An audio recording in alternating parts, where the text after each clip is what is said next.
Assalamualaikum warahmatullahi wabarakatuh. Selamat pagi dan apa kabarnya kawan-kawan Mang Kicau Official dimanapun berada. Mudah-mudahan selalu dilancarkan dalam segala urusannya, amin ya robbal alamin. Jadi di video kali ini seperti janjiku di video sebelumnya, kali ini aku ingin membagi tips tentang bagaimana cara menyembuhkan lobet gestang dan parah gitu ya. Pokoknya teman-teman simak aja video ini, jangan di skip biar teman-teman gak gagal paham gitu ya.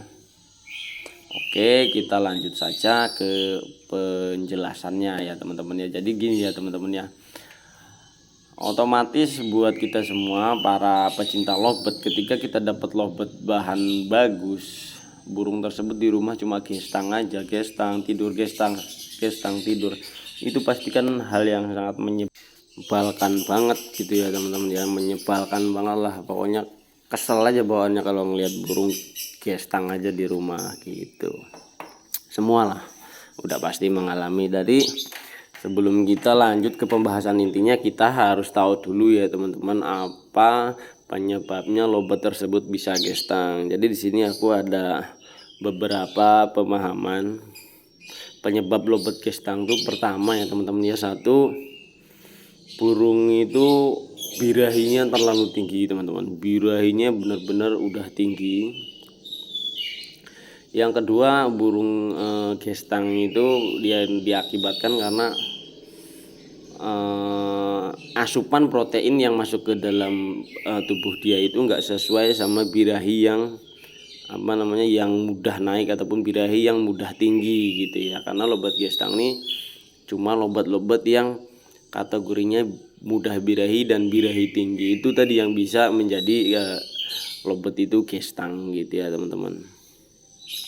Mungkin itu kurang lebih penyebabnya lobet gestang, dan ada juga ya beberapa lobet gestang ini karena faktor stres dan lain sebagainya. Cuman di video kali ini yang aku bahas lobet gestang karena over birahi dan lain sebagainya gitu teman-teman. Kenapa aku bikin video ini? Karena pada dasarnya teman-teman, setelah aku pahami, setelah aku pelajari, burung gestang ini tadi, di balik gestangnya itu ternyata menyimpan banyak sekali kelebihan teman-teman. Ini harus teman-teman pahami juga, harus teman-teman ketahui juga. Lobet gestang ini kelebihannya banyak. Yang pertama, burung tersebut nggak wajib pakai pakan kencang teman-teman dalam pola perawatan hariannya, karena pada dasarnya pakan kencang ini tadi tujuannya buat naikin birahi, sedangkan burung tersebut nih birahi saja udah tinggi gitu. Jadi pemakaian pakan kencang itu nggak dibutuhkan lagi buat burung yang kategorinya udah gestang parah seperti di video awal tadi gitu ya teman-teman ya. Yang kedua, burung gestang ini lebih cepat mengalami perubahan nada gitu ya. Artinya perubahan nada dari lagu standar ke vektor ke lagu kering itu lebih cepat mengalami perubahannya daripada lobet yang kita proses memang semata-mata dari nol gitu ya. Karena kalau lobet kita proses lobet dalam perubahan nada tersebut, kita butuh mengalami yang namanya kawin buang telur gitu, itu sampai mengalami nada berubah sampai dari nada standar sampai ke nada fighter gitu. Sedangkan kalau lobet gestang seperti ini, apalagi gestangnya sampai klimaks seperti video di awal tadi, itu nggak memerlukan lagi treatment kawin buang telur untuk merubah nada gitu ya. Dengan sendirinya burung tersebut bakal berubah sendiri nadanya gitu teman-teman. Dan kelebihan ketiga, biasanya lobet gestang ini tadi, kalau birahi udah pasti ya memiliki birahi yang berlebih gitu ya. Biasanya lobet gestang ini tadi memiliki durasi yang kebanyakan tuh panjang-panjang teman-teman gitu, di atas rata-rata lobet pada umumnya. Lobet gestang, lobet cabul itu sama aja ya teman-teman, itu biasanya memiliki durasi yang lebih lebih panjang daripada burung-burung lain gitu. Bisa teman-teman buktikan bila mana ada burung vektor juara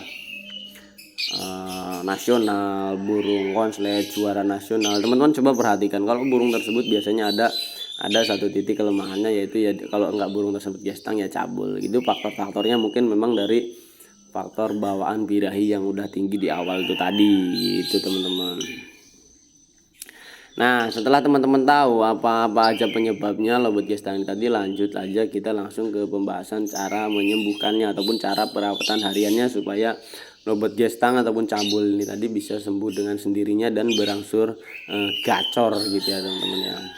Jadi yang pertama, ketika teman-teman punya lobet gestang ini tadi, teman-teman mungkin beli dari postingan ataupun dari manapun, dari ombyoan gitu ya, sampai ke rumah teman-teman lakukan, yang pertama harus teman-teman lakukan, ganti aja pakannya pakai pakan polos bila mana memang awalnya udah masih pakai pakan kencang gitu ya. Sampai ke rumah teman-teman ganti aja pakai pakan polos. Nah, bila burung tersebut biasanya dari awal pakai pakan kencang terus teman-teman ganti pakai pakan polos, ini nanti ada perubahannya teman-teman, karena sesaat pasti dalam 1-2 hari itu burung tersebut mengalami ngedrop, yang namanya ngedrop birahi gitu ya, karena biasanya pakan kencang, tak tahu kita polosin gitu ya. Burung biasanya ngembung, cenderung banyak tidur. Nah, itu untuk mengatasinya teman-teman. Untuk mengatasi hal itu, burung tersebut mau nggak mau, bisa nggak bisa, teman-teman harus kasih makan jagung teman-teman. Jadi pakan teman-teman ganti polos, teman-teman kasih jagung full pagi, siang, sore, malam, pagi, siang, sore, malam, pokoknya sampai burung tersebut benar-benar kenyang. Nggak makan millet pun nggak apa-apa, makan jagung sampai benar-benar kenyang. Nah, ini perawatan ini teman-teman lakuin kurang lebih 1 minggu tanpa mandi, tanpa jemur. Jangan, maksudnya tanpa mandi, tanpa jemur pun, bener-bener bulungin ini jangan sampai mandi gitu ya teman, jangan sampai dijemur teman-teman dalam 1 minggu pertama ini tadi. Jadi burung teman-teman ini kalau bisa cepuk minumnya itu diganti yang sekecil mungkin teman-teman. Usahakan gimana caranya biar burung tersebut tuh nggak bisa mandi gitu. Kalau cuma sekedar cuci muka mungkin cepuk kecil banget pun masih bisa gitu, nggak apa-apa.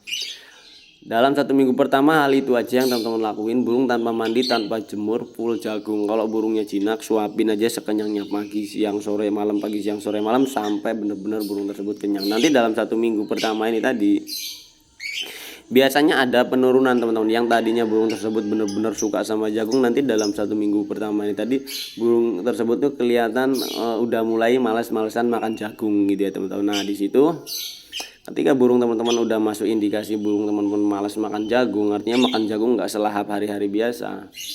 Nah, di situ udah waktunya berarti burung tersebut teman-teman keluarin, kasih cepuk mandi, biarkan dia mandi. Setelah dia benar-benar mandi, jemur kenceng ya teman-teman. Artinya jemur kenceng nih, kalau buat cuaca di tempatku ini di Lampung, jemurnya bisa sampai 2-3 jam gitu, di cuaca jam 11 siang sampai jam 1 gitu ya kalau aku.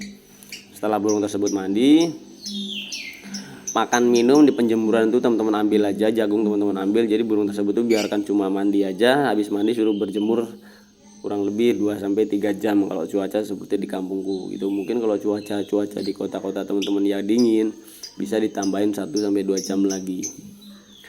Nah, itu teman-teman, setelah teman-teman jemur kencang, setelah bulunya teman-teman bulunya udah kering, teman-teman angin-anginkan.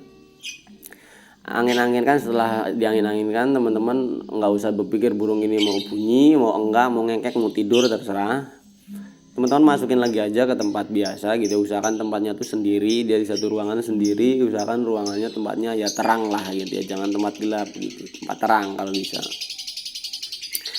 Setelah itu 3 hari berikutnya setelah perawatan itu teman-teman stop jagung. Cuman teman-teman lakukan penjemuran setiap hari selama 3 hari ini. Teman-teman lakukan penjemuran kencang tanpa mandi juga. Jadi teman-teman kegiatannya 3 hari berikutnya nih, teman-teman keluarin burung tersebut, teman-teman jemur, tapi pakan dan minumnya ambil. Jadi burung tersebut cuma khusus berjemur aja 1-2 jam seperti biasa, sampai burungnya mangap pun nggak apa-apa. Lakuin itu 3 hari berturut-turut. Setelah itu stop lagi penjemuran, stop lagi penjemuran. Jagungnya teman-teman kasih pagi aja, suapin pagi sekenyangnya jagung gitu. Suapin jagung sekenyangnya di pagi hari setelah melalui step tersebut gitu ya. Lakuin pagi, jadi rawatannya teman-teman cuma suapin jagung aja sekenyangnya. Burung tersebut nggak usah teman-teman jemur lagi, teman-teman cuma bisa ditaruh di tempat teduh di luar rumah gitu ya, ataupun di dalam rumah yang dekat-dekat ventilasi jendela gitu. Nah itu nanti di situ burung tersebut bakalan berangsur baik teman-teman. Yang tadinya gestang, burung teman-teman ini bakalan vektornya keluar, kuek kuek, ngetik-ngetik lanjut ngekek di situ. Bahkan gestangnya pun bisa tumbuh total gitu ya teman-teman. Kalau perawatan ini tadi dilakukan secara konsisten gitu.